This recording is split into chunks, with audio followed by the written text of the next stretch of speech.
Alright, we are live. Hi. I'm just gonna do like a complimentary introduction. I am reading a book for book club. Bruh. Oh my god, sound alerts, I do not care. I'm reading a book for book club and I need to finish it. So this is kind of like what I'm doing right now, so if you don't really care, that's okay. Oh, hi Karma. Holy shit, I didn't think somebody would actually be here. What the hell? Hi. But yeah, so I'm in a book club and I'm reading a book called Grimstone. It is ass. I'm just letting y'all know right now, it is a really bad book, but I need to read it for my book club. So this is kind of more so like audio for like in the background, like so if you're like drawing or like doing chores or something, that's what this is. I may interject here and there to like give like commentary or just kind of be like WTF. I do have the chapter up in the corner that I will change when I move on to a new chapter. So yeah, that's kind of all this is. I just kind of like need a reason to read, because my book club meeting's tomorrow at 10 a.m. So yeah, let me know when I start reading, if I'm too muffled, if I'm too quiet, the music's too loud. If you have any questions about the book as we go along, just let me know and I'll try to answer them to the best of my ability. Oh, hey Toast! What's up, Grandma? Where my butterscotch candy at? I left it in the little dish tray right in front of my door. Did you not grab some before you went into class? Are you serious? Whatever. Some of the assets, I will say, this blanket I took off of Google Images. This book asset I got off of Etsy. I just edited the cover to make it look like Grimstone. And the water bottle I also got off of Ko-fi. So you know, credit to those artists. I'm only using it for this stream, so that's why there's no credit description. Everything else I just kind of ripped from the internet. Oh yeah, my background also ripped from the internet. Desk I bought off of Ko-fi. Gwimbly, we know. Hello Kitty plush, we know. Roses are red, violets are blue. I got 5 fingers, and the middle one is for you. Toast, no more candy for you. No more butterscotch candies for you. Okay. Okay, repeating one more time before I begin reading. Oh, hi, Poppy. Oh my god, there's like people here like midday. That's crazy. Okay, for the people coming in. Oh, hi, Zero. Holy shit, y'all. I didn't think people would actually be here. Okay, for the people coming in, hi. I am reading a book for book club. It's called Grimstone. Do not recommend. I have the chapter of what I'm currently reading on the top left. Trigger warnings. There are trigger warnings for this book. I recommend just looking it up. So, you know, it's like really weird. Let me see if there's anything in here right off the bat that I can... Okay, so here's the trigger warnings. I love this music. Okay, this is an extremely dark romance with dark moods and themes. It contains often on and off page content that may be triggered for some, including kinky sex, assault, violence, death of a child, and suicide. So that's what we're getting into. I'm on chapter 5. I was supposed to read this a month ago. She recommends you don't listen to her. I get triggered, you have no bitches. Yeah, there's sex in this book. Yeah, so, and these nuts. But yeah, this is just basically like background noise, just like audiobook kind of stuff. I'm not like, I can read, I kind of stumble over my words a little bit, but for the most part, I'm okay at reading. So just listen in the background. Don't mind the visuals, they're kind of ass, as you can tell. I whipped this up like last minute. But yeah, I need to read this. I needed a reason to actually pick up the book and read, so that's why I'm streaming. If you have any questions as we go along, if you want to add your 2 cents, I will be looking at the chat periodically. But yeah. And I will be updating the chapters as I go. But yeah, thank you guys, for stopping by. I know this is like a really weird time for me to stream. I normally stream at night, and I haven't streamed in a while, so I appreciate you guys being here. Why did my music stop? That's something I gotta work on. That's crazy. I hate Discord. Like, I genuinely hate Discord and Spotify. Like, it never wants to work. Sign me up. Meow mew. No toast. Don't. So, I'm not really gonna give too much of a summary. But context, our main female lead, she inherits a house from her dead uncle. She is going to fix it up. It's like this huge fucking manor. She's living in the house currently with her younger brother, who is like supposed to be like really annoying. Her name is Remy, our main female lead. Her name's actually Rosemary, but it's shortened to Remy, which is stupid. Remy is next door neighbors to a famous doctor named Dane, and he is rumored to have Red Rum murdered his wife and baby. But yeah, so that's fun. So the town of Grimstone, which is where the title comes from, the town is like, oh my god, yeah, Dane is not a good guy. Like, he definitely did that. But Dane took care of Remy's uncle for like the last 5 years of his life before he passed. So they kind of like knew each other. But yeah, in the book, like, Dane immediately is like, oh yeah, I really want Remy. Like, she is like so hot and all this other bullshit. And I'm like, oh my god. This last chapter, chapter 4, Remy was fixing up Dane's fence. They had like a deal going on. It's not really like super important. She's like a handyman, and she gets hurt on the job, and of course Dane being a doctor, like, he fixes her up, but obviously it's like, oh yeah, I saw like her panties. Like, it's really weird. I might get banned off of Twitch for reading this, but let's see how it goes. Smile. But yeah, so chapter 5 is picking off where chapter 4 ended, where she's at Dane's house and she's getting patched up or whatever. So here we go. Sorry if my character glitches out. Like I said, I don't really care all that much. I could have just done a PNG. I don't really mind. So yeah, is the music gonna play? Okay, whatever. Here we go. All right. Dane gives me a pair of soft cotton trousers he was wearing on our first 2 encounters. They were way too big for me, even after I roll up the legs and tighten the drawstring. He's at least 6'3", which makes us a full foot apart in height. Probably at least a decade in age too, though it's hard to tell. His hair is thick and springy, the sort that might have gone prematurely gray. I wonder if these are the same pants he had on the other day, and if he wears underwear beneath. What the fuck? That's a bit of a stupid thought to have about someone I just learned might be a murderer. But since I'm already inside the potential murderer's house, it probably doesn't matter if I have pervy thoughts about fabric that might have recently touched his cock. What? Bitch, what?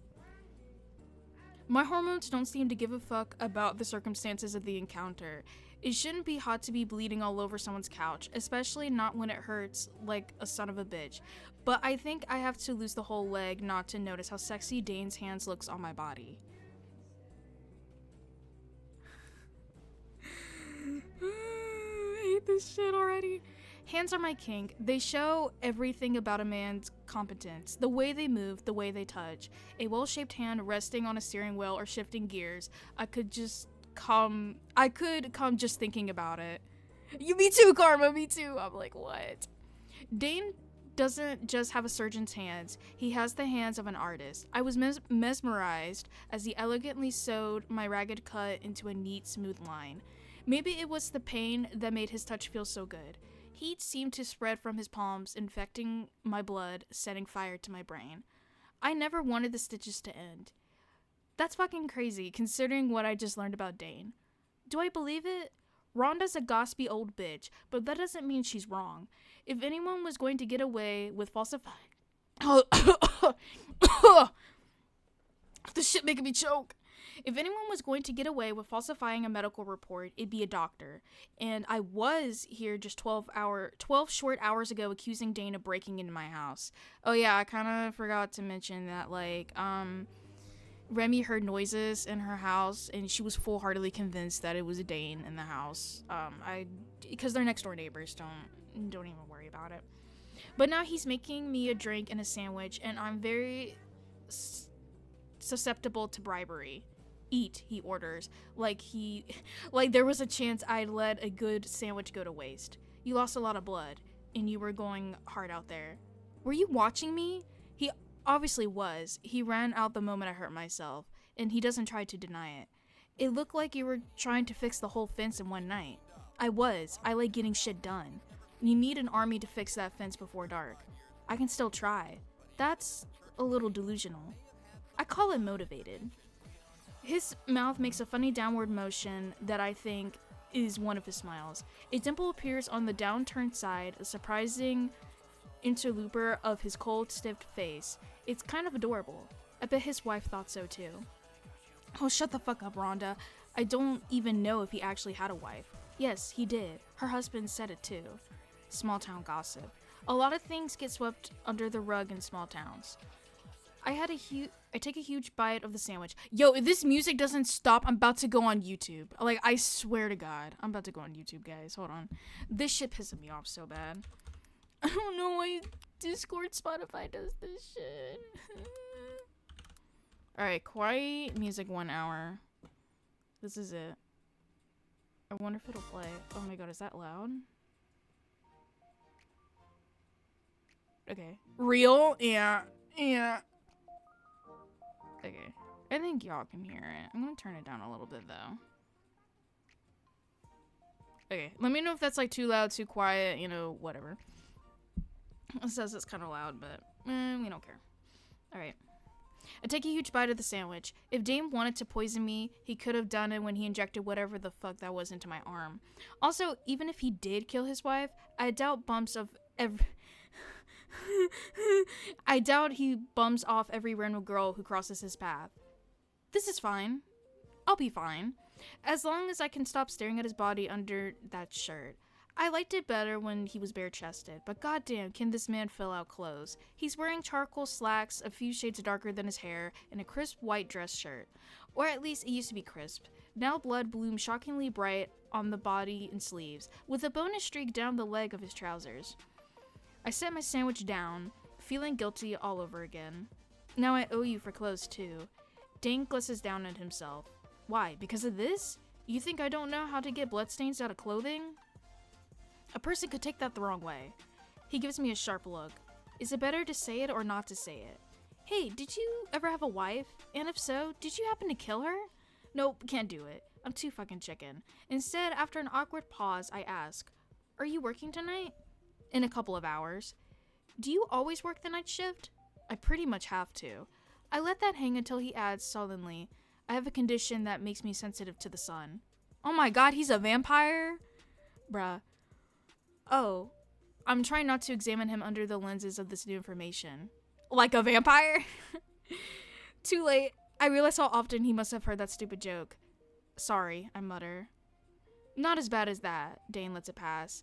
But I get hell of a sunburn if I go out at midday. Kind of a waste, living in a beach town. I don't live in Grimstone. His face darkens, like the idea is offensive. I live right here. He's deep in the woods and the house painted the shade of the night sky. Dark film on all the windows. The trees grow even closer around his house than mine, creating a den of perpetual shadow. Only the orchard receives full sun. Oh my god, I cannot read. This is all making sense now, in a sad kind of way. I'm leaning more to the interpretation that Dane is a misunderstood outsider, and superstitious old biddies, like to shit talk. Have you always lived here? Yes, he says simply. I was born in this house. My father delivered me. He was a doctor too. What? Does your house have a name? I love houses with names. I'm planning to build a signpost for Blackleaf, which is the name of her house, her manor. Someone called it the Midnight Manor and it stuck. Dane says with a strange, unhappy smile. I couldn't think of a more perfect moniker. His house is sleek and dark, the walls and ceiling painted glossy indigo, the woodwork a deep mahogany. His furniture is more modern than mine, but he keeps the old glass doorknobs and the brass chandeliers. What am I really looking for is a hint of a woman's touch. How long ago did his wife die? Is he dating anyone now? More stupid thoughts, because it doesn't matter if Dane is dating anyone. He won't be dating me, because he probably is not interested. Potentially a murderer, and definitely cohesive. And if it weren't enough, we have nothing in common. The books on the shelves and the art on the walls tell me Dane is a hell of a lot more highbrow than me. I like to pour vodka into a Slurpee and get plastered watching Rick and Morty. Would you? Rick and Morty mentioned, guys, Rick and Morty. Now that I've decided we will never date and he probably won't kill me, I feel a lot more relaxed. Enough to set my empty plate down and start poking around. Have you read all these? I trail my finger down the spines of his books. Touching his stuff makes Dane uncomfortable. He watches me everywhere I move. I like his eyes on me, even while I can barely stand it. Everyone, he says stiffly. When I was his patient, he was in complete control. He's not quite so certain how to deal with me as an unwanted guest in his living room. What if I read like this, so that my eyes look open? This is the first time I've had anything like an upper hand, and I can't help dragging this out like Dane did outside the Iron Gate. I might have something to do with this shot in the arm he gave me, which makes this all more his fault. I'm floating on a wave of wicked glee with zero sense of consequences. I can't even feel my injured leg beneath me. He's got a lot of odd books on his shelf, stuff that looks mystical and occult right along the nonfiction. Are these your old textbooks? I pull a tattered leather-bound copy of Grey's Anatomy off the shelf. Okay. Grey's Anatomy? Oh my god. Oh my god, guys. Why? No, Dane narrowly resists snatching it out of my hands. That's the first edition from 1858, and it's worth about 16 grand. So unless you want to be scrubbing my toilets until the end of time. Thank God, I laugh. I was afraid that's what they were handing out back when you were in college. I'm not that old. His mouth quivers up, though his expression has saddened. Though fuck, sometimes it feels like it. Me too, I say much too honestly. We're staring at each other a long moment. We stare at each other a long moment. I cannot read. Dane seems like he's looking at me for the first time, really looking at me, as a person, not an obstacle. And I do the same back to him. I stop ogling his body through his clothes and fuck with his stuff, and I really look into his face, feeling the moment of connection where an emotion is the same, even if all the circumstances were different. What's the deal with your brother? He asks abruptly. Why are you his keeper? The moment is broken. I look away flustered. Because our parents died. Because our parents died, guys. Dane doesn't ask the next obvious question. How did they die? And for that I'm grateful, but I loathe the way acquaintances will casually ask me to relive the worst moments of my life. Most people can't resist their curiosity. If Dane really had a wife who died, I guess he isn't asking, because that's the exact question he hates pointing to himself. Instead, he asks, how old is your brother? 10. Wait, he's 10? Wait, he's 10 years old. I thought he was like an adult. 10. But he looks about 6. I smile, remembering how small and slight Jude was, how huge his dark eyes were in his tiny pointed face. He was such a sweetheart as a kid. He used to lie at the foot of his bed for hours while I was studying. He'd draw or read or write in his journal, but never do his own schoolwork. Dane snorts. Sounds like my brother. Just the last part, not any of the nice stuff. Ha ha ha ha. You have a brother?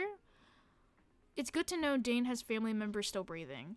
He owns the Monarch in Grimstone. He took that in the inheritance and I took the house. Who got the better deal? We both got what we wanted, or so we thought at the time. The Monarch is a beautiful old hotel on Main Street, the only one actually inside the town itself. Its competitor is a hideously uplit onyx resort built in the opposite end of the beach, loathed by the original residents, but possible salvation for me in the way that it should skyrocket my property value. Dane's too, though it sounds like he doesn't need it. So you're rich, I say. I thought so. It's the velvet robe most people wear fleece these days. I don't know if you know that. When I make a joke, Dane doesn't want to acknowledge. He has a pause and unclenches his jaw. It's becoming my favorite thing to watch. The Covids were one of the founding families in Grimstone, Dane says. He's admitting something, not bragging. Were you the ones who named it? Because you might want to rethink your marketing. Doesn't exactly conjure up images of sunny skies and sandy beaches. Dane raises an eyebrow. Have you seen our beaches? No, actually. Uncle Ernie hated the ocean. He took us into town but never down to the water. Let's just say it's the one time my ancestors were honest. Can't be that bad if they built a whole resort around it. Dane gives me an odd look. People come here to visit, but they don't stay. Why not? Because they can feel there's something wrong in the place, especially down here. He nods in the direction of the town, and it caves and beaches, though we're long past seeing even the trees in his own yard. It's fully dark outside, and only a little better illuminate inside Dan's house. The sole lamp in the room wouldn't give nearly enough light to stitch up my leg anymore. I didn't realize how much light we lost. Dan's eyes have gone from honey to stone, his skin like marble, the darkest bits of hair are black as jet, the lightest streaks pure silver. He's more metal than man. I should go. Instead, I ask, what's wrong with Grimstone? Everything's wrong with Grimstone. Dane looks at me, head tilted. Why is any place the way that it is? Why is everything in the Amazon poisonous? The people who grow here aren't good people. Including you? Especially me. All at once, I remember that I'm in the house of a complete stranger with a terrible reputation. I lick my lips. What does that mean? What? That you aren't a good person. The silence between us is smooth like lake water. You could notice the tiniest ripple across it. Dan's face is expressionless while a thousand thoughts flicker behind his eyes. If you could read them like a book, would you open it? Yes, every fucking time. What do you think it means? Dane says. To be a bad person. It means you hurt people. I'm not sure about all that. He smiles slightly, his light breath tickling my arm. Remy, everyone hurts people. I mean intentionally, taking pleasure from it. Doesn't matter if a person who hurts you did it on purpose. Getting flashes into my head. Yes, I say fiercely. I don't think so. Dane stands close to me in the dark. I don't think it matters at all when you're bleeding out on the floor. His words are threatening, his presence is terrifying. But there's a dark amusement dancing in his eyes that draws me irresistibly closer when I should be running for the door. I lift my chin. I was bleeding out on your couch. You stitched me up. Doesn't seem like a bad guy move to me. Dane's hand whips up quick as a snake and seizes my ponytail, yanking my head back. What the fuck? His body presses against mine, and he's not metal at all anymore. Not coldness or steel. He's pure molten fire, flickering behind his eyes, breathing out his lungs. His lips burn against the rim of my ear. That was purely selfish. You owe me a fuck of a lot more work than that, and I'm going to take every dollar out of your body before I let you fall apart. His mouth crashes down on mine. Whoa, wait, we're on chapter 5, what the fuck? Wow. His mouth crashes down on mine, hot, wet, and aggressive. Oh my god, my stomach hurts. His other hand slips under my shirt and seizes my nipples, squeezing hard. I do enjoy pain in a beautiful woman. I enjoy what it does psychologically. He twists his fingers, making me cry out against his mouth. His lips trail down my jaw, and he presses his nose behind my ear, inhaling my scent. The adrenaline in your sweat. He swipes his hot tongue against up the side of my neck, the way your pupils dilate. He kisses me, and my spine bends back over his arm. All the strength gone in my legs. I'm lost in the dizzy heat of his body pressed against mine. A bright bolt of pain from my teeth brings me back. The pain and the sharp and throbbing, it jolts me upright again. Fists clench helplessly in his shirt. He pinches my nipple relentlessly, pinning me in place, forcing one blazing point of focus while the rest of my mind tries to dissolve in the softness of his lips, the warmth of his arms around me. So, No, I don't stitch you up to help you, he whispers in my ear. I did it because I want my fix fenced and because I like cutting off your shorts. With the last one with one last sharp twist that makes me screech, he lets go of my breast and releases me. My tit is on fire. My nipples throb like he ripped out the ring, a prodding heat that spreads across my entire breast. My lips are swollen and throbbing just as hard. Dane stands back, cool and composed once more, adjusting the cufflink of his blood-drenched dress shirt. Now, if you don't mind, I need to change clothes before I leave. He walks over to his front door and opens it. My legs are shaking, my nipples blazing. I don't know what the fuck is wrong with this guy. But he just dismissed me like a dog, and I'm not going to walk out of here like a little bitch. So, I am leaving. So as I'm leaving, I turn and pause on his doorstep, sweaty, bloodstained, and completely filthy from his yard work. Your manners are shit, I inform him. That's not how you tell a girl you think she's beautiful. What the fuck? Oh, then we get a picture of them kissing. That is so gross. Guys, I hate it here. This shit is so ass. Oh my god, look at all the bots that are in here. I was looking to see if there's anybody that was still watching. There is a shit ton of bots. Yikes. Hold on, let me bookmark this, and I gotta change the thing to chapter 6. I have not eaten anything today. I ate kind of late. I do have water on me, though. But yeah, this shit sucks. This shit's actually kind of ass. Like I said, when I was going into this, I was like, yeah, I'm only on 5 chapters, and that really tells me, like, what this book is kind of gonna look like. And it's shit. It's actually garbage. Like, it's actually really bad. Like, I was reading Haunting Adeline, and I thought that shit was really bad. Grimstone's opening was better than Haunting Adeline. But I don't know what the fuck this is. I don't know what any of this is. I don't even know what. Whatever. Oh, this is still Remy's point of view. Oh, okay, interesting. It doesn't, like, go back and forth like POV. Interesting.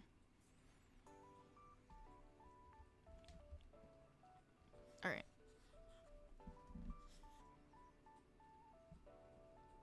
Alright. How did it go? Jude calls when I haul my tool bag into Blackleaf at last. He comes into the kitchen to meet me, his clothes dusty and eyes bright. What did he make you do?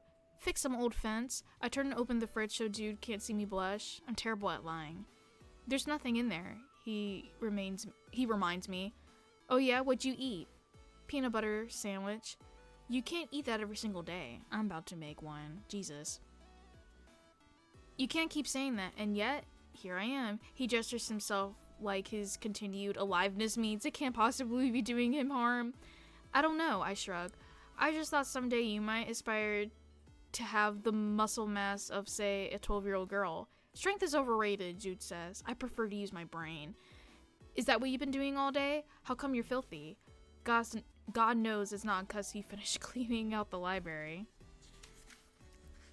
Like I asked, I didn't see any tattered books tossed on our trash heap. I've been in Ernie's workshop.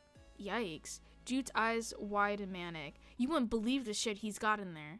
I was kind of thinking he would douse the whole place in lighter fluid and throw in a match. We don't need the outbuilding to sell the house. Don't do that, Jude cries. The barn's still good. I'll clear it out.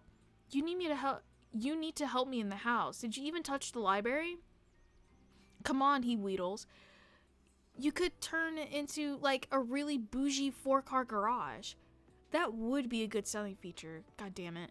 Alright, I relent. But you have to do the whole project yourself. I'm not helping until it's empty. You do what you're good at, I'll do what I'm good at. He points between us, grinning. Actually, this could be perfect. Jude is excellent at finding valuables in the house we flip. He sells them on eBay and Craigslist and on strange little forums where he can offload hard-to-find items at inflated prices. Convincing him to put the cash in his college fund is a separate issue. When Jude gets a bee in his bonnet, he's surprisingly productive, and much better off giving him his project of choice than trying to make him do what I want. If he can get the whole workshop cleared out, then that's a hell of a lot better than burning down the barn, which I'm pretty sure is illegal. Not that it would stop us, but I like to keep our felonies to a minimum. Fantastic, I say, and I've got the electrician coming tomorrow. Thank God, I can't stand another warm drink. Tom Turner is the one and only electrician in Grimstone, so I hope he knows what he's doing and doesn't charge too much. I doubt he accepts fence fixing in payment or semi-consensual kisses. My face burns. Jude notices, and all of a sudden his eyes are flickering everywhere, finding evidence. Whose pants are those? Fuck. Dane's. And get your dirty man out of the gutter. My shorts were covered in blood. Whose blood? Jude says, going still. Jude can't stand gore of any kind. He's practically vegetarian, and not only out of laziness. Mine, I admit. I cut my leg. Let me see. No, you don't need to see. It's way up here on my... Let me see, Jude insists. I watch his face as I slip down Dane's pants, concerned that he might get pukey from the sight of the stitches. Sure enough, what little color was in his cheeks drains away. He licks his lips. Did he do that to you? The stitches? Yeah. Jude stares at the long gash down my inner thigh. I'm fine, I say, pulling on my pants. It doesn't even hurt anymore. Jude blinks. That fucker. What was he? He was probably worried about you'd sue his ass. What for? I'm the one who hit myself with the hammer. On his property. Working for him. Is that our new plan? I snore. We're gonna get rich filling workers' compensation suits? Well, you picked the right guy to stick with the lawsuit. He's rich as hell, isn't he? Yeah, apparently his brother owns the Monarch. Wish our parents were as rich as they were, Jude sulks. Not as much as I do.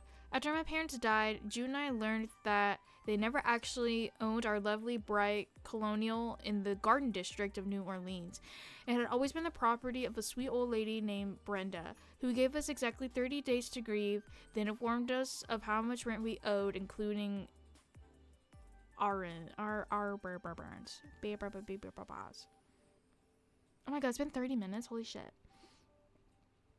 My father's trust fund was down in the dredges. My mother never had money. She was just gorgeous. She was raised to marry rich, and she did, though not as rich as she thought. By the time we paid off all the debt and set aside what we needed for Jude to stay in his private school, there was barely enough left for half of the rent on a cheap walk-up.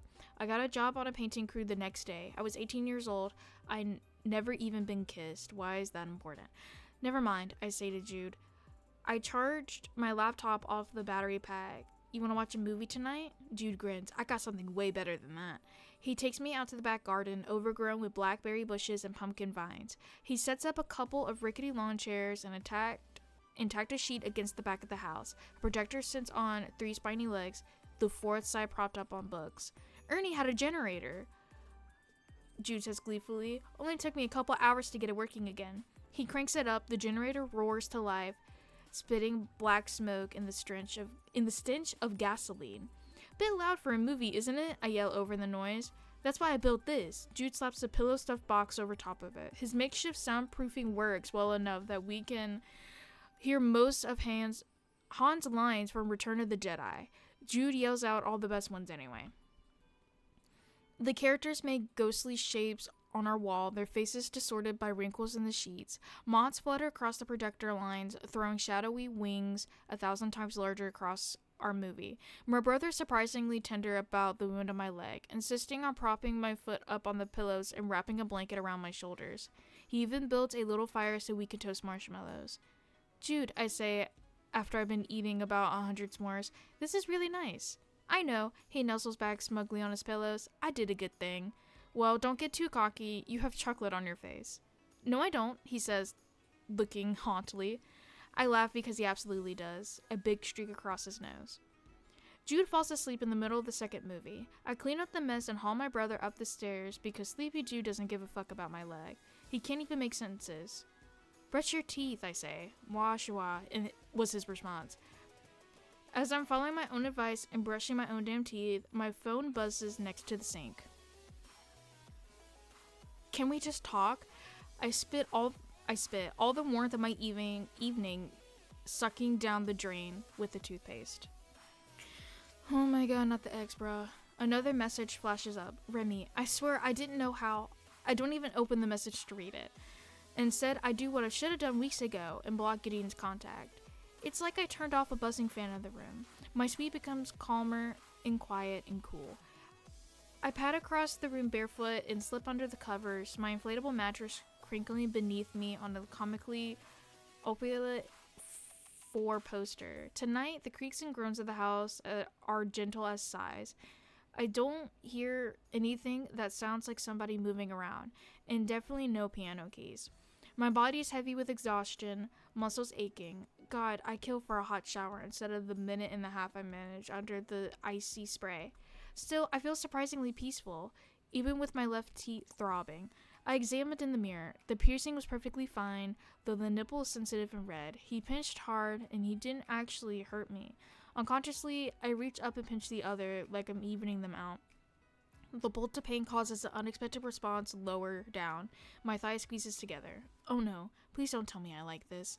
I pinch my nipple hard and reach down to touch myself. Oh! Yeah, no, I'm done reading. Okay, that's it for me too. I'm not fucking reading that shit out loud. What the fuck? Yo, what the fuck? That shit is ass. Why? Oh my god. Okay, I was like, chat, you know what? It's not gonna be that bad. Okay, like, it's not gonna get weird. It's not gonna get that deep. No, it is. So all the weird, like, sexual stuff, I'm glossing over because I can't really, like, read that on Twitch. But essentially, she literally just touches herself. Let's see. Okay.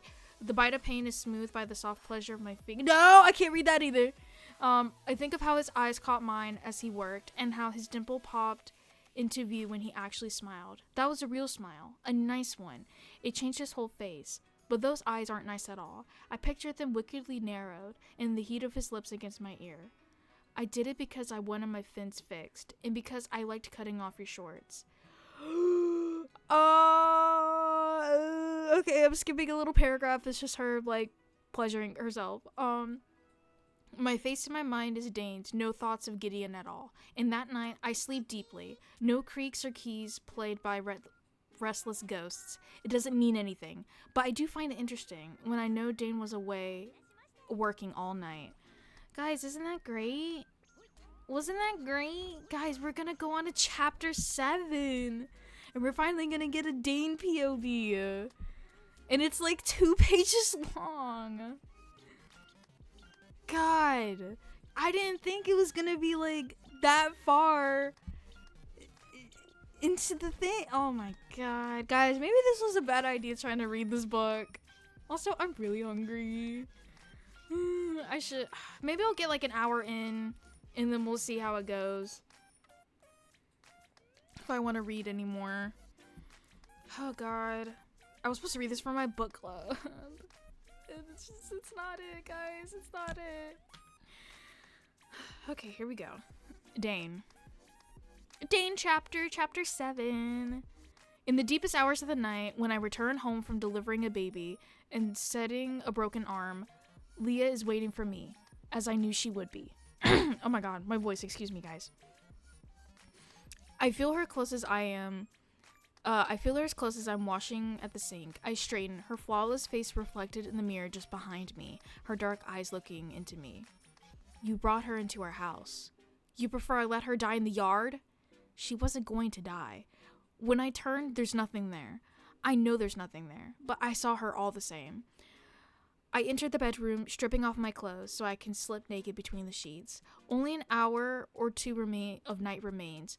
Leah's still close. I pull back the covers, the scent of her perfume, pear and bergamot, rising from the sheets. If I lay here in the dark long enough, she'll come to me.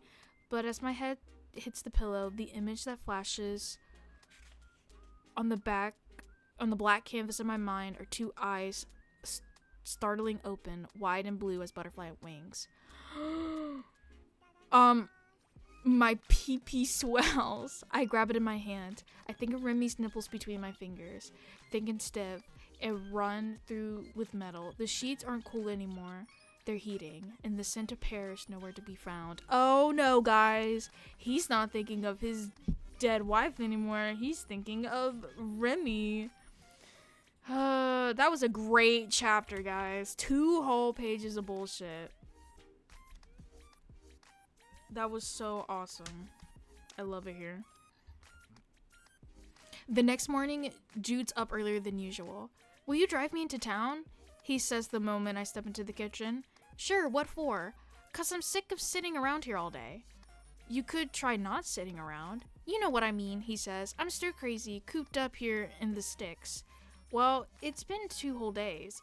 Jude doesn't even dignify that with an eye roll. He's dipping apple slices into peanut butter, which I suppose is a slight variation of his usual breakfast. It's me who can't stomach the idea of peanut butter for another meal. I'm starving from all the work yesterday, and I need protein. Why don't we get some real food while we're in town? I'm sure we can afford a couple plates of bacon and scrambled eggs from the diner. Or in Jude's case, pancakes and possibly a poached egg if I can convince him. Sure, he shrugs. Don't trip over your own feet in excitement. Only one of us does that. He ambles over to the back door and slips said feet into a pair of canvas boaters.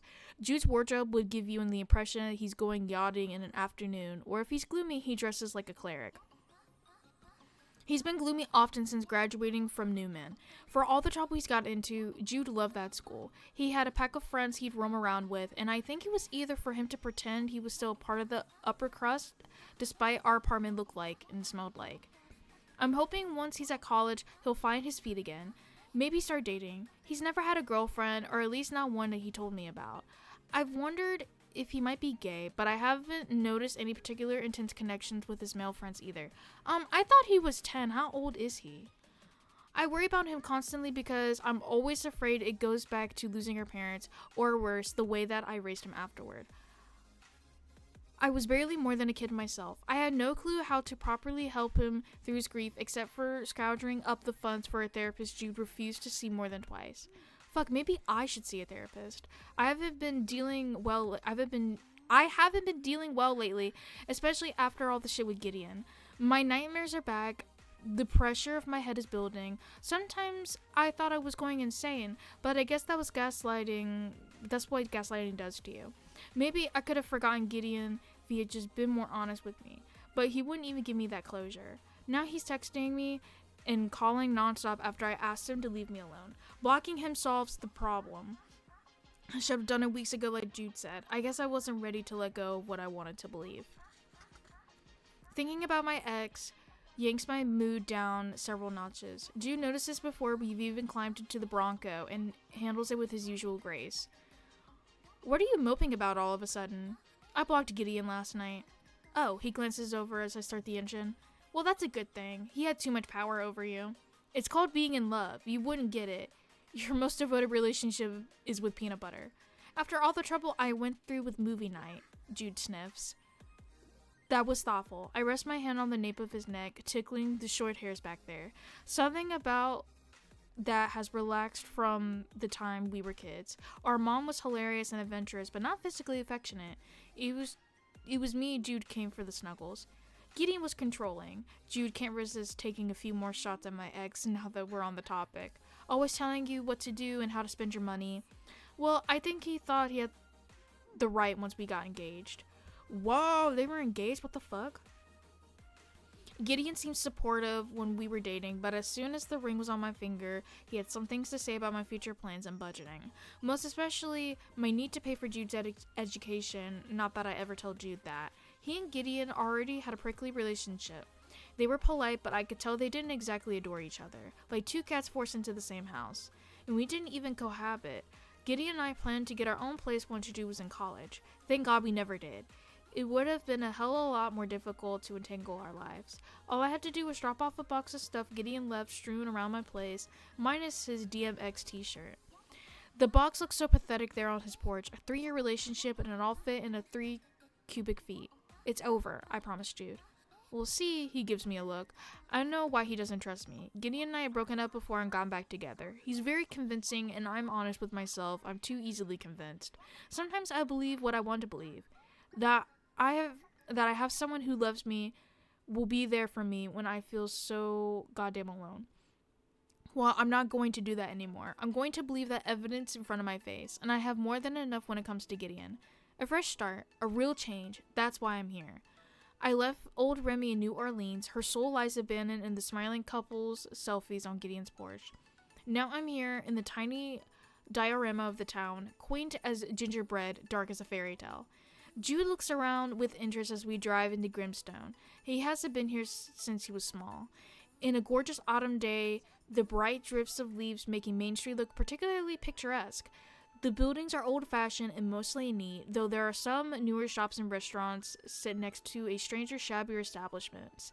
A tattoo parlor and a dodgy-looking tarot shop bracket the opulent Monarch Hotel. Its gold-scrolled facade brings Dane to mind, as a throb locked right around my left tit. Are you serious?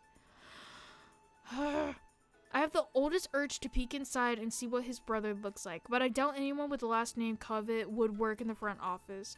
The brothers probably hold up in some back office, making the maids' lives miserable. I park in front of Emma's diner instead, which sports a pretty turquoise writing awning and best pancakes at 100 miles written across the window in a gold script. The tables were packed, leading solid support to the boast. Jude and I squeeze into the last available two top right next to the window.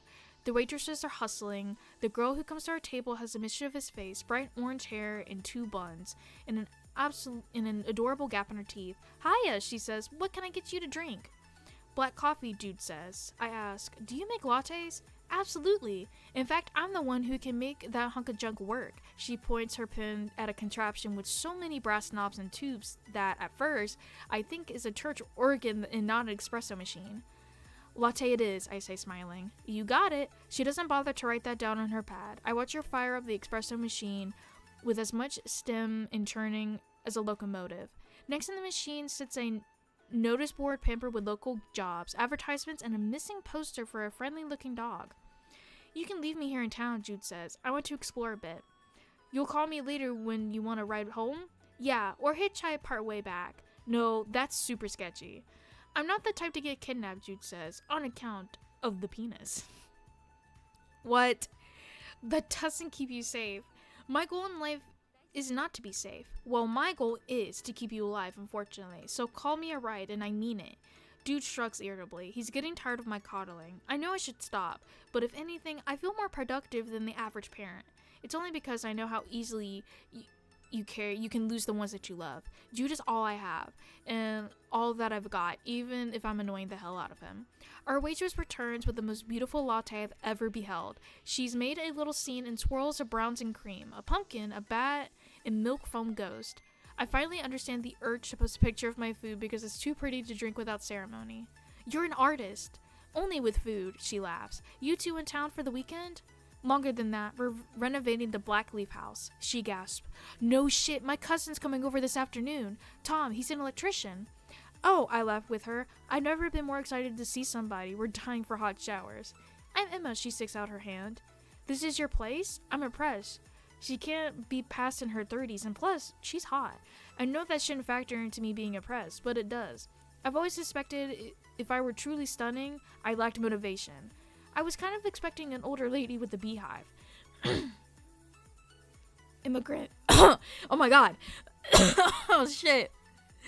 Oh my god. I'm losing my voice.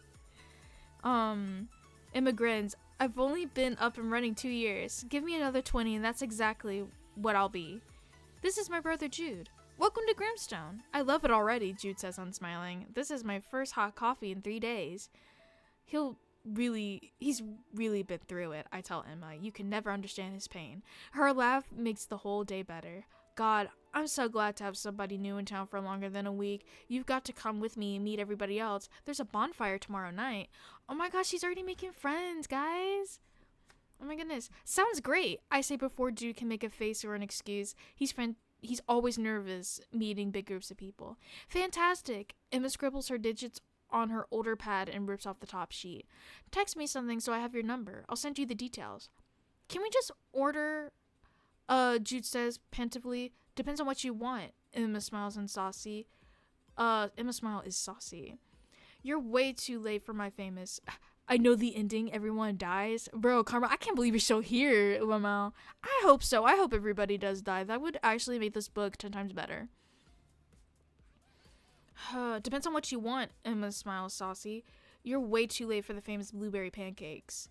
Good thing I never put a blueberry in a pancake. He's such a charmer, Emma winks at me, secure in her pancakes. When we're alone again, I tell Jude, knock it off. If we're gonna be here a while, we should make friends. The locals seem nice. Dane acted like everybody in this place would rip your head off and drink your blood come nightfall.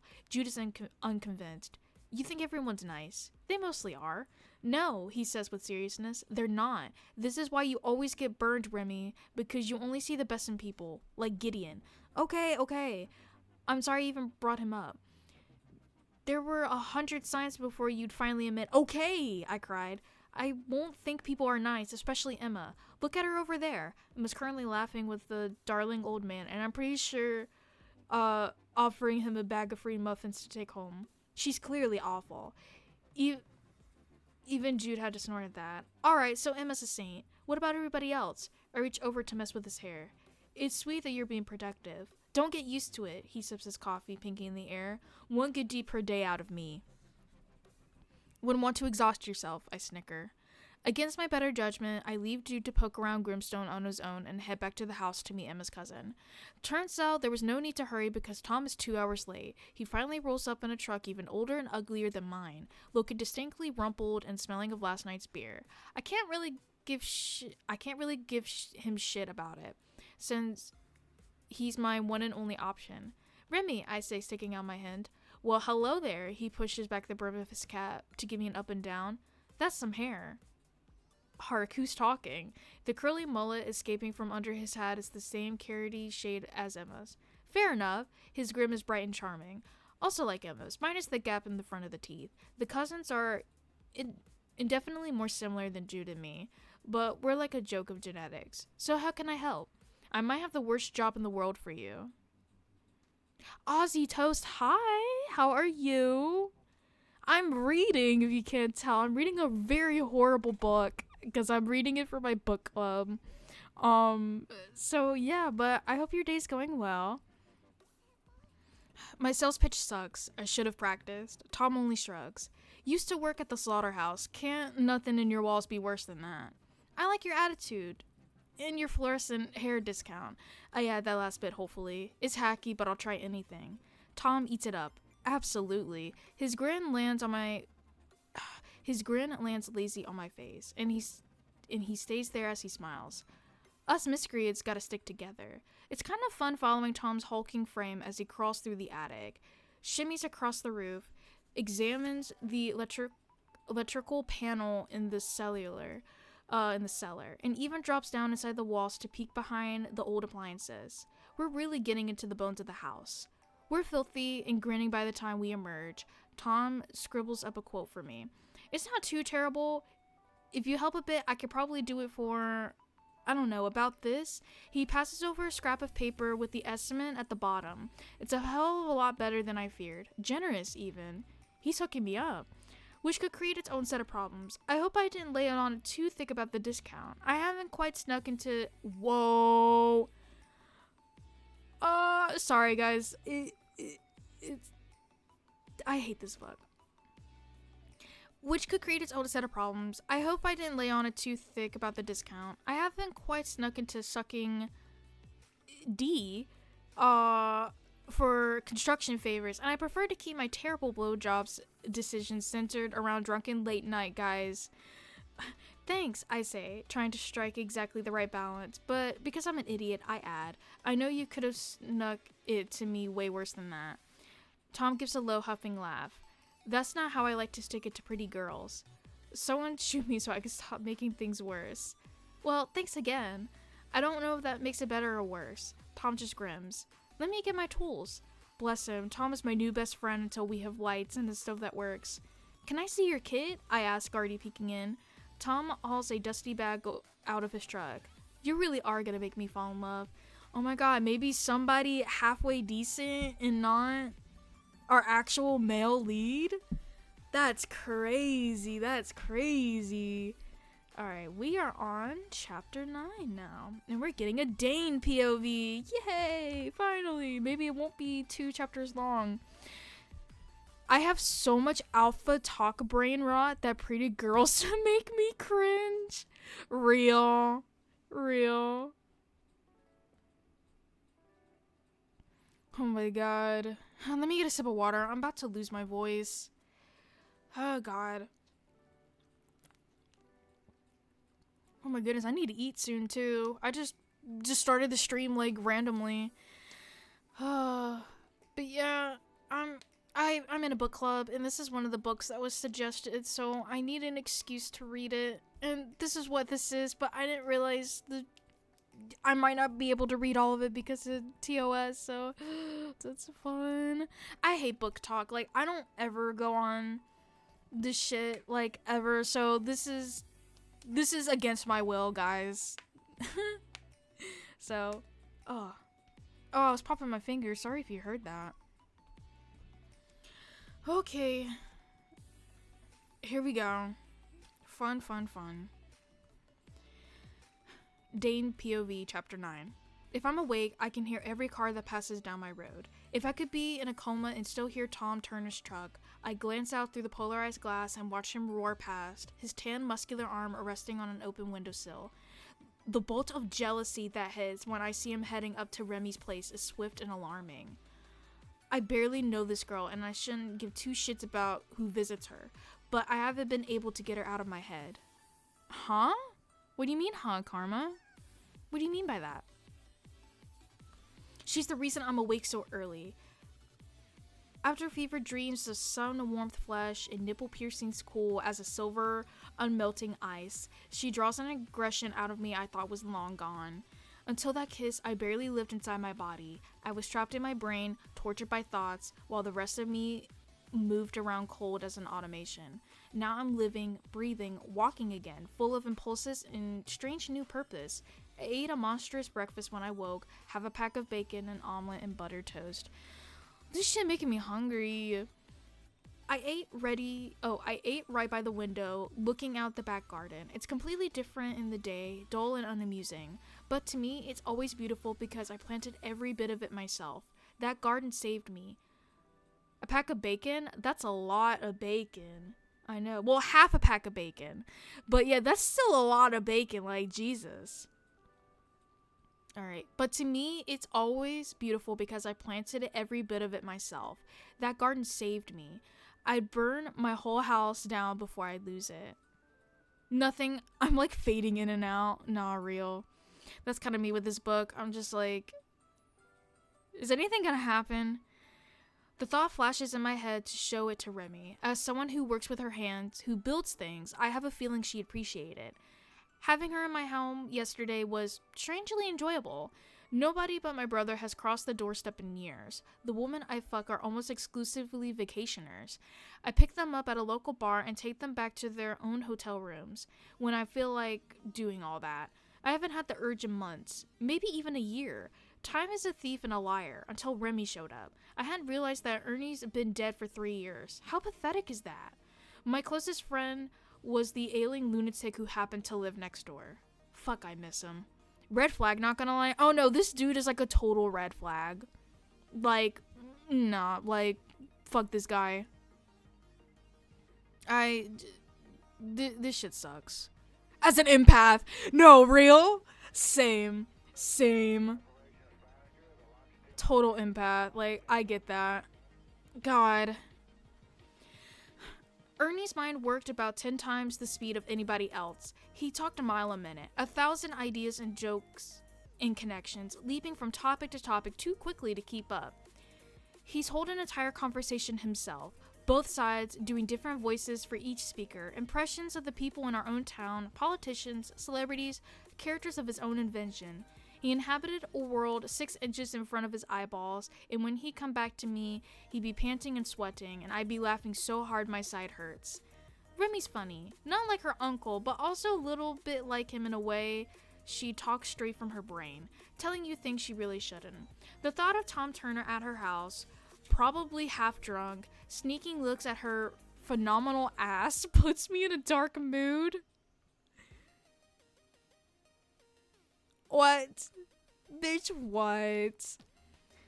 Is she helping him work? Swapping hammers? I never thought I could feel envious of that pickled turnip. God, look how much I've sunk. He won't even have to beg for her number because he'll already have it. He'll ask her on a date. That's a given. Will Remy say yes?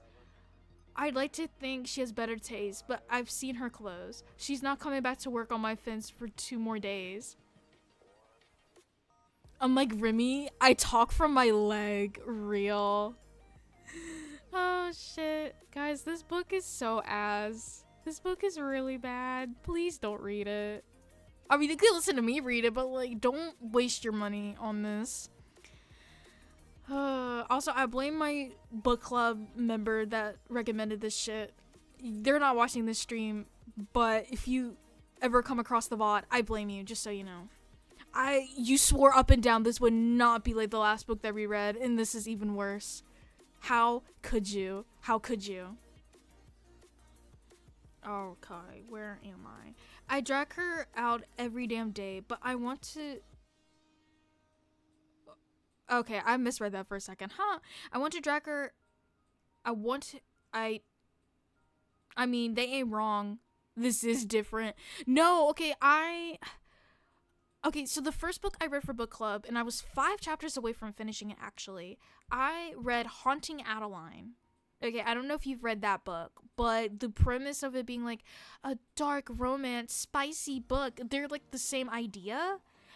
But reading this book as I'm on chapter 9 and there's like 300 pages to this book, which I'm not going to get it done by the time my book club meeting's tomorrow. I'm not going to get this done. But reading this so far and then reading Haunting Adeline, I'm going to say this, and this could be like an epic controversial opinion. Haunting Adeline is better written than Grimstone. But the premise of Grimstone is, I will say, it's also not as interesting as Haunting Adeline. I think Haunting Adeline's premise is more interesting. But the build-up to Remy and Dane meeting as opposed to Zaid and Adeline, the meeting was more natural. The way that the two characters meet in Grimstone is better than Haunting Adeline. What'd you think of the book? Shit was ass. No, that's what I'm gonna say tomorrow when I go into my meeting, like literally. I'm gonna go in and they'll be like, okay girls, so what do we think about this book? And they're gonna be like, oh, well, I have only read up to like chapter like 15. And I'm gonna be like, guys, I wanted to stop reading at chapter 5. Like, this shit is not it. Like, I don't know anybody that genuinely enjoys this book. Like, seriously. Genuinely have no idea. Bro, these are so Booktok names, bro. Like, when Damien shows up. See, when I think of Damien, I think of Damien from South Park. Like, Damien Thorne, like, the son of Satan. That's who I think of. I think Damien's a cool name. But it's definitely giving, like, pick me, like, TikTok, like, this is my epic edgy OC kind of vibes. Like, Damien the Hedgehog, you know? That's kind of how I see it. But, yeah, Haunting Adeline, Zaid, like, Z-A-D-E, Zaid. Like, you couldn't think of, like, any other name. Like, how do I make my male lead, like, super unique in name? Zaid. Damien is giving Darkiplier? Oh my god. You just, like, oh my god. Fucking Darkiplier. What, Antisepticeye? Was that like the Jacksepticeye variant? Oh my Jesus Christ. I just keep thinking of the fan artist. I kept drawing Markiplier and Septiceye together. And then drawing their like emo variants. Oh, that shit was so fucked up. Oh, that shit was awful. Alright, let me continue reading. Oh no, my bookmark! Where'd it go? Oh shit, I just lost my bookmark! It fell. Oh shit, well, I guess I'm not bookmarking these pages anymore. It was so cute, I lost it! It was like a little ice cream. It was like my magnetic bookmark. Oh shit. Okay, yeah, it's actually on. Sacrifice the bookmark to the Booktok gods. No. No, it's a cute bookmark. I bought it from a small artist. I can't do that. Guys, please. Okay. Okay. Let me get back to reading this epic book, guys. I might go to like chapter 10. Actually, let me see how far I am. Okay. Chapter 10 is Remy. Yeah, we'll see how I feel. Actually, chapter 11. My bad. Let me get up to chapter 11 and then see how I feel. And then I might just end stream because I'm really hungry. I'm sweaty. It's almost 2 p.m. for me. I'm not gonna get this book done. I want to at least get to like a halfway decent part. But here we go. He'll ask her on a date. That's a given. Will Remy say yes? I like to think she has better taste, but I've seen her clothes. She's not coming back to work on my fence for 2 more days. I drag her out here every damn day, but I want to fuck with her, not bankrupt her. I'd already take a miracle for her to successfully flip the house. I bet Tom has lots of good advice for her. The idea of that mediocre fuck worming his way into her good graces with his construction talents is maddening. Rewriting a socket is probably the only thing in this universe he could do that I can't. That and take her to the beach at noon in July. Well, guess what? I don't want to take her to the beach. And I sure as fuck won't want to rewire her sockets. What I want to do is string her up in my... What?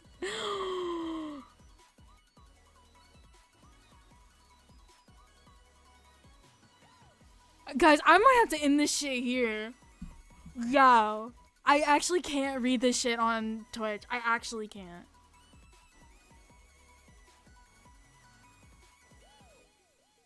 Like, he wants to, like, tie her up in his basement and do, like, weird kinky shit with her. That's what he's saying right here. But I'm not... That's all you need to know about that.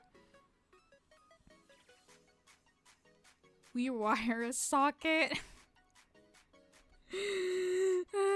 So it's a good choice of words, guys. So interesting. The thought of Tom fucking Turner putting his hands on what I already claimed makes me want to do terrible things. To him, and maybe to Remy as well, for granting him permission to drive down my goddamn road to see her. Oh, thank you for the head pat. Rewire a socket is a euphemism to treat her right? Yeah. Most definitely, that's most definitely it. I agree with that, totally. Oh shit. They're probably alone together right now. The brother's even lazier than Remy will admit. Are they playing music? Is Tom making her laugh? How will they celebrate when he gets her lights running? Only one way to find out. I slip into my shoes and head out the back door, careful to stay under the trees to avoid the late afternoon sun. Is he gonna confront her? What the fuck? Yo, no. I hear their voices before I reach Remy's property line, and I duck into the grove of the birches, knowing it was risky to come in the day instead of the night. It looks like they've just come down from the attic. Remedy, guys. Yeah, reading. Remy's blinking in the sunshine, filthy with dust, cobwebs in her hair. And that's all it takes, Tom says. Easy peasy, Remy laughs. Yeah, Tom grins. Just a quick 100 hours of work. 100 hours? I knew it. This wrench-toddy bastard is drawing it out as long as possible so he can sulk around her house for weeks. It won't really take that long, will it? Remy's eyebrows crimp in concern. Not if you can help me. Hot out today, Tom remarks, pushing up the brim of his cap to wipe sweat off his forehead with the back of his arm. You want a drink? He hops in the cab of the trunk, dragging forward a large and filthy cooler. He flicks the latch and pulls out 2 bottles of beer. Thanks. Remy takes the drink and gives her bottle cap a sharp downward rap against the truck's grate so it pops off and goes flying into the uncut grass. Cheers! Tom clicks his beer against hers. They each take a long pull, drops of melted ice sliding down the brown glass bottles. The late September sunshine is golden.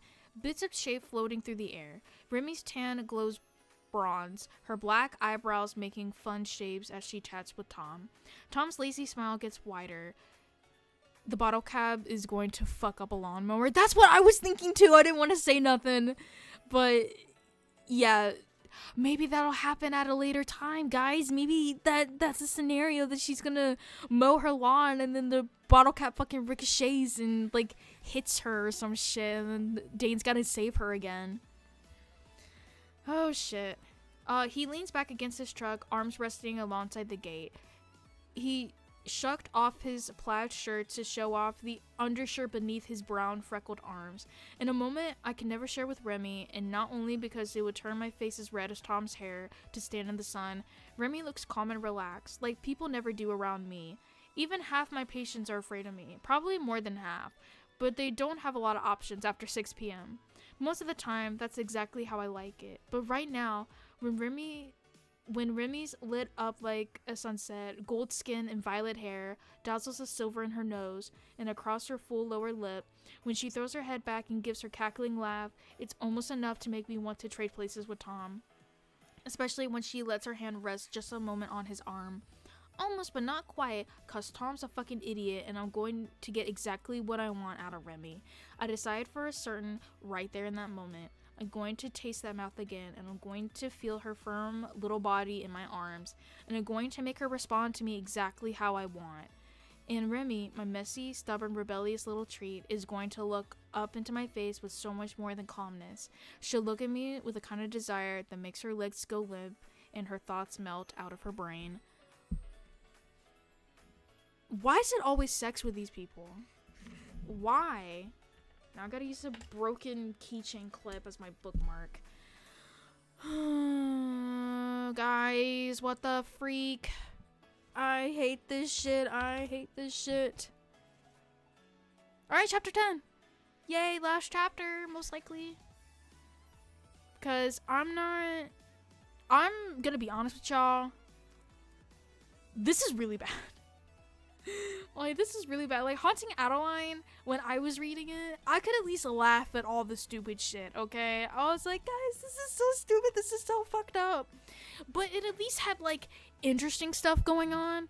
Okay, so with Haunting Adeline, you know, Adeline inherits a house from her late grandmother, and come to find out that her grandmother had a stalker that she was in love with, okay? And that she was, like, you know, like, oh, I love you, no, da, da, da, but, like, I can't leave my husband because, you know, I love him, right?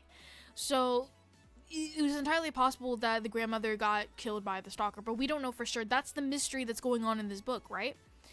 But Adeline is also getting stalked by Zaid, and Zaid hunts down pedo rings and takes down, like, all the horrible people that are running, these, like, crime rings, and also saves, like, the girls or, like, children and stuff. And, you know, we get to see chapters of him, like, infiltrating, like, these, like, closeted, like, clubs that are like, oh yeah, like, I really like, you know, these underage persons, and, like, we're gonna sacrifice them to a cult, you know. And I was like, okay, that stuff's actually interesting, though, because I was more interested in Zayd taking down these crime rings, and also Adeline's grandmother's death, and investigating, like, who murdered her, as opposed to whatever fucked up romance was going on between Zayd and Adeline, right? But with this shit, it's just kind of like, we're 10 chapters in and nothing's happened. Like, we finally now established that Dane likes Remy, right? So now he's like, oh, I love her now. Excuse me. Now I'm, like, totally obsessed with her and shit, right? And, you know, Remy's like, oh, man, I mean, maybe I kind of like when he puts his hands on me and da-da-da-da. But that's obviously, like, not consensual. Like, that's weird. But I'm just saying, like, this book is actually kind of bad. This came out, like, fall of last year, like, I think September. I don't know. I don't get when books say they throw their head back in laughter. You are not laughing that hard, my guy. No, seriously, like, nah. Like, I've read fan fiction that's better than these published novels. Like, I'm serious. Like, it's fucking crazy how, like, why do these books get published and they get, like, a gazillion fans, But then when there are authors that write fan fiction of their favorite characters and the shit is like the best goddamn thing you've ever written in your life, and you're like, damn, I wish more people knew about it. But of course it's like Bowser X Luigi, like Luigi bullshit. Like, you know, if you want to read fast books, you should read Game of Thrones books.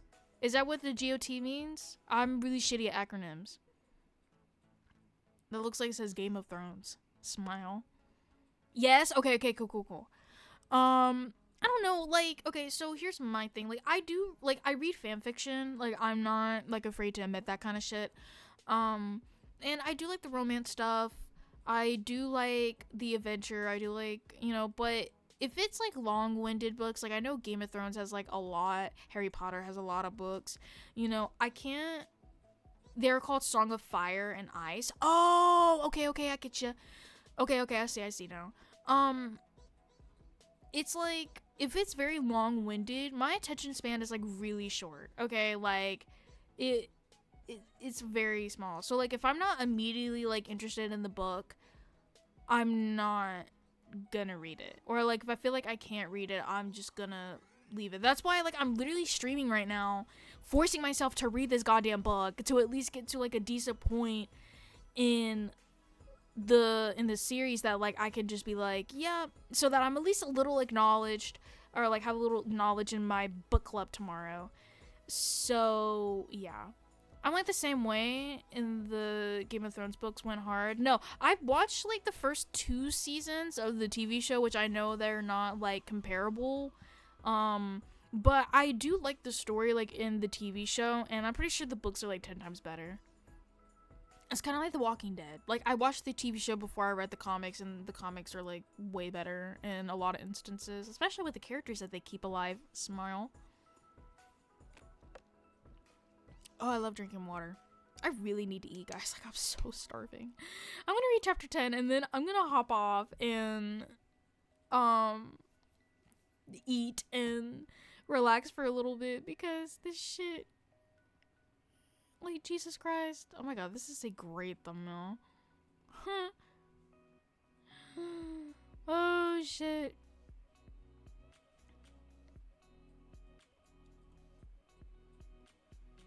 You know, I could have totally draw it too, but, like, it's so hot in my room. I need to, like, get up and, like, do some shit for a bit. Ugh. Ooh, I'm gonna take, like... there's an ad break right now, so like I'm gonna take like another 20 seconds before I go back to reading this book, because we are on 10. Okay.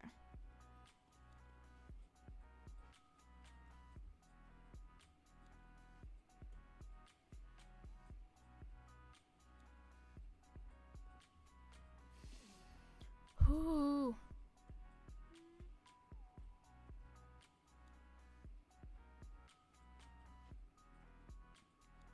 Okay. I'm like the same way. Okay. Yeah. Okay. Alright. Ad break is over, I believe. Let's read chapter 10. Get through this shit. GTFO. And I'm actually going to enjoy my day. How about that? Alright. Chapter 10. Remy. From what I can tell, Tom's doing a pretty good job on the electrical work, though he doesn't drink 6 or 7 more beers over the same number of hours work. He rigs a couple lamps to Jude's generator so he can continue working well past dark. And he's still going hard at 11 o'clock when Jude finally puts into our yard astrayed a battered gray mopped. I got a Christopher Walker jump scare? Why? I think that was a targeted ad on you. I just been about to drive out looking for him. He never answered my many texts and phone calls asking when he wanted to ride home. I wasn't in full panic mode quite yet. Jude frequently forgets to check his cell phone when we have proper outlets, not just battery packs. Okay, sorry. That was like really weird. But I was definitely in that state of mind where my mind was creating 1,000 horrible images of my baby brother beaten up in a ditch or drowned in the beach. He's not a strong swimmer. Jude, I run out to hug him. Where have you been? And what the hell is this? My new wheels. He tosses back his pale hair, damp with the exertion of holding that chunky mop upright. Now you won't have to drive me around.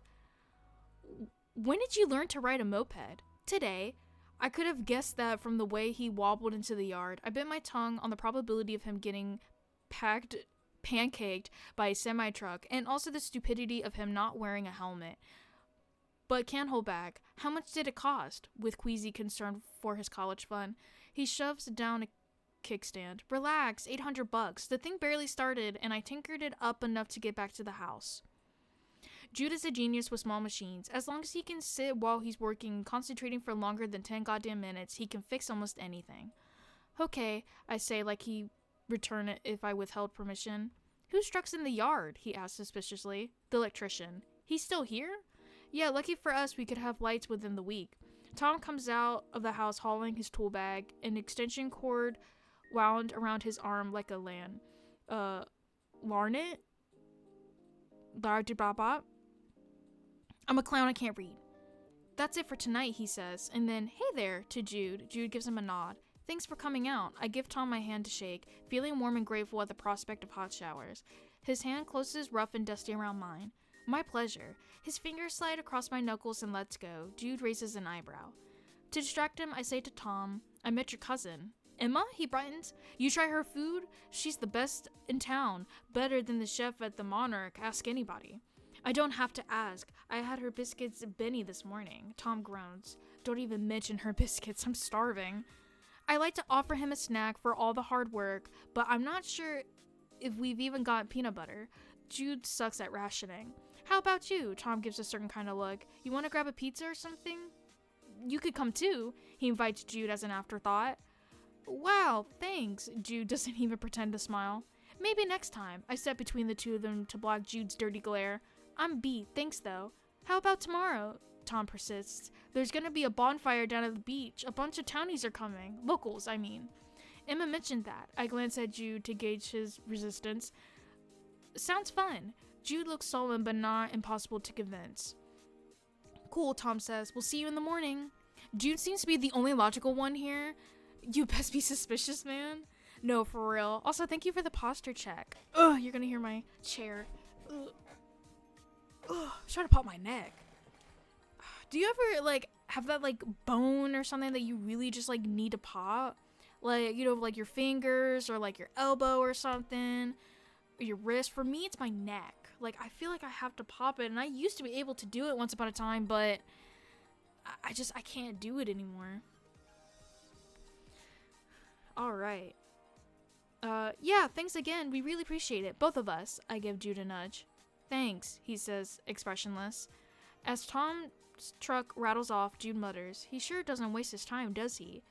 Guys can't help themselves. If you got some tits, you're breathing, they're gonna shoot their shot. Spoken as a solid 6 who gets asked on way too many damn dates by horny dudes in hard hats.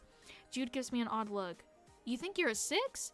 I can tell if he thinks that number should be higher or lower, and I'm damn sure not going to ask, because if Jude thinks I'm a 4, he'd tell me. That lucky little bastard got our mom's looks and our uncle's brain, but I got dad's singing voice and Aunt Betty's ass, so I'm doing okay.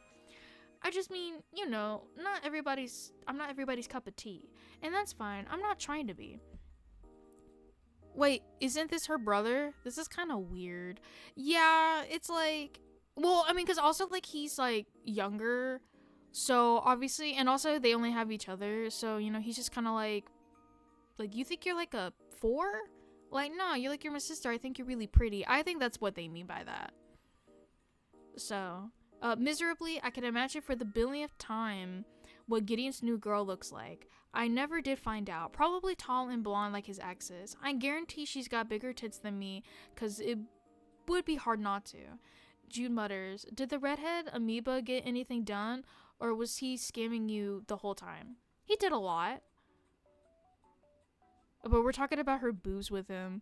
Oh yeah, true. I think she just means, like, when, you know, like, when he said, like, oh, he doesn't really, like, waste his time. She's like, well, yeah, as long as you got, like, breathing, you got, like, tits, guys are just gonna shoot their shot because they're horny. I don't know. I agree, like, it's not an appropriate conversation, but, I mean, I'm not the author, so I don't know. Guys, I don't know. I'm not on Booktok, okay? Guys, is this spicy? Do I know? He did a lot. Do you have to babysit him? Nope, I was down in the kitchen breaking up the old tile. Jude's shoulders hunch, his hands stuffed in his pockets. I don't like you out here alone with some dirty dude. I shouldn't have left when I knew he was coming. I thought he'd be old with his ass crack hanging out of his jeans. I laugh. We should be grateful we don't have to look at that for the next couple weeks. It's not going to take weeks, is it? Jude lifts his head horrified. Is it spicy or cringe? I guess we'll never know. Well, I think it's the latter. But, I don't know, some people on TikTok will say otherwise. Jude nods, though he hasn't quite relaxed. Just be careful, Remy. We don't know these people. If that guy says anything to you, if he bothers you again, he won't. I'm laughing a little, but also I'm touched. That's the second time today Jude was looking out for me. Because he knows that people aren't nice. Remy's just like me for real. I'm just like, hey guys, like, I like to think that, like, you're nice until you give me a reason not to think you're nice. I fall into the 4 poster, every muscle aching just the way I like. Exhaustion helps me sleep. If my body is tired enough, my mind can't fight for long. When I work my hardest, I barely even dream. I had constant nightmares after the accident. A long night, I'd thrash around, sheets full of sweat, and wake with my head throbbing like I hadn't slept at all. It was good luck I got a job on a painting crew right after. 10-hour days, hauling buckets and ladders. Those were the first nights I slept more than a couple of hours in a row. I just imagine Jude is like scrawny twig and he's like, I'll mess him up. Yeah, let me at him. I mean, he's a good brother. He's a good sibling.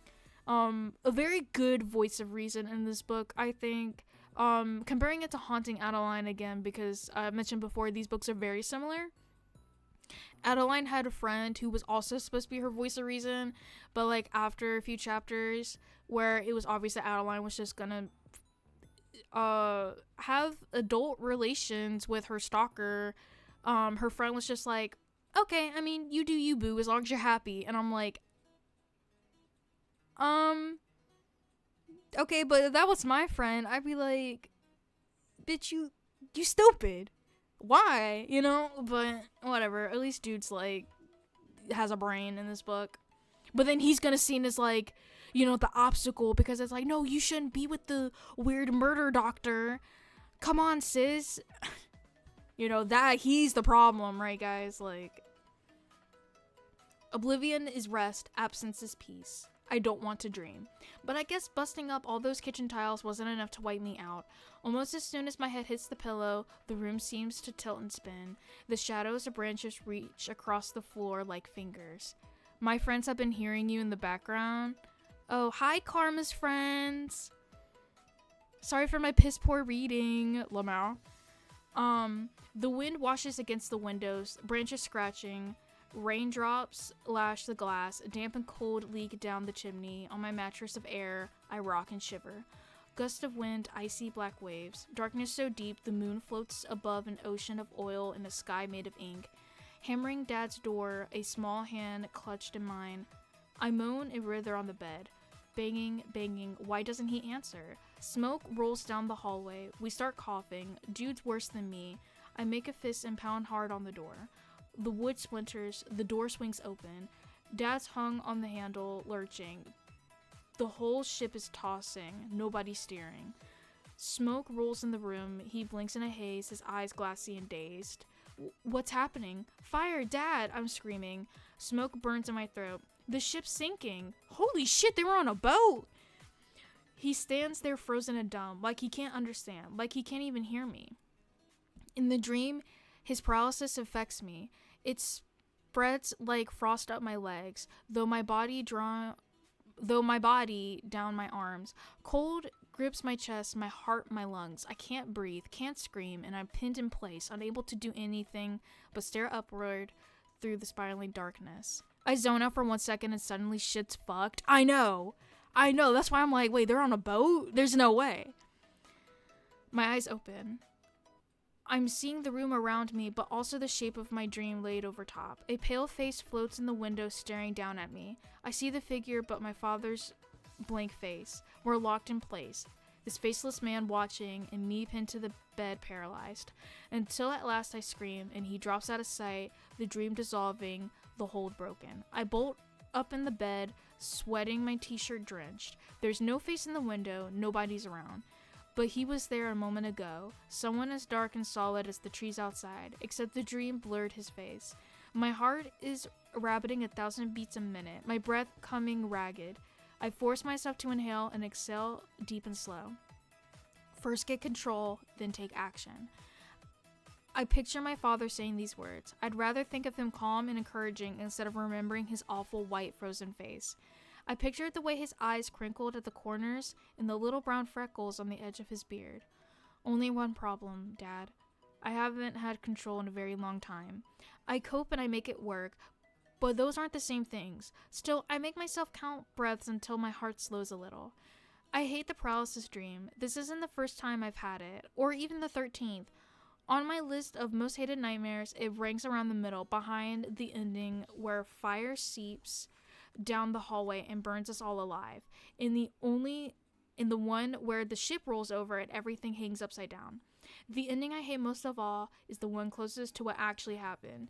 Jude and I escaped the ship alone in a life raft, but in the dream, instead of being tossed around for 8 miserable hours in the dark before the Coast Guard arrives, Jude and I float on our back, still water, until without warning our raft tilts and Jude is pulled down into a whirlpool. I try to hold on to him, I cling to his hands, but I'm not strong enough. He's yanked away and dragged down under the water, and I'm left all alone because I couldn't save him. I don't take fraud. Oh my god. I couldn't take fraud to explain why this one fucks me up the worst. Jude is all I have left. Taking care of him matters to me more than anything. He doesn't always make it easy. I understand my nightmares. What I'd like to know is how to stuff them back to where they belong so I can get a decent night's sleep. I should pull the covers up right now. I'm going to be exhausted tomorrow fixing Dane's fence after all my own work, but I hesitate, more cowardly than I like to admit, at the possibility of slipping back into the same dream. The moon in the room is cold and sickening. My worst fears cluster around me. They whisper down the chimney with the wind, and distantly on the bottom floor of the house, I hear the sound of a piano. Bing, bing, bong. Bing, bong, bing, bong, bing. Okay, that was it. Let's play Which Creep is Stalking Her Tonight. No, for real. Probably Dane, I'm gonna be honest. Okay, that was chapter 10. Fuck bitches. Oh my god, Dane is watching her. I just read a little bit into chapter 11. Dane is still stalking her. That is so annoying. That is gross. Okay. Whatever. Okay, well, it's been streaming for an hour and a half. I've been up for like 3 hours because I woke up really late. But yeah, that was it. That's all I'm going to read because this shit is so annoying. I'm not doing this shit. Oh my god, thank you guys for listening to me read 5 chapters of this horrible ass book. I really appreciate it. And thank you guys for stopping by. Thank you to everybody that just said hello. Thank you. Shout out to Aussie Toast and Karma for chatting and saying hi and sticking around. I really appreciate it. Don't read this book. Like, terrible shit. 0 out of 10 would never read this book. Maybe I'll actually do more reading streams because I actually do enjoy like reading. But I just need to get better at my reading skills. I keep stumbling over my words a little bit. But yeah, this is gonna be it for today's stream. Thank you so much, guys, for watching. I hope you have a wonderful, fantastic day, and I will see you guys soon. Bye.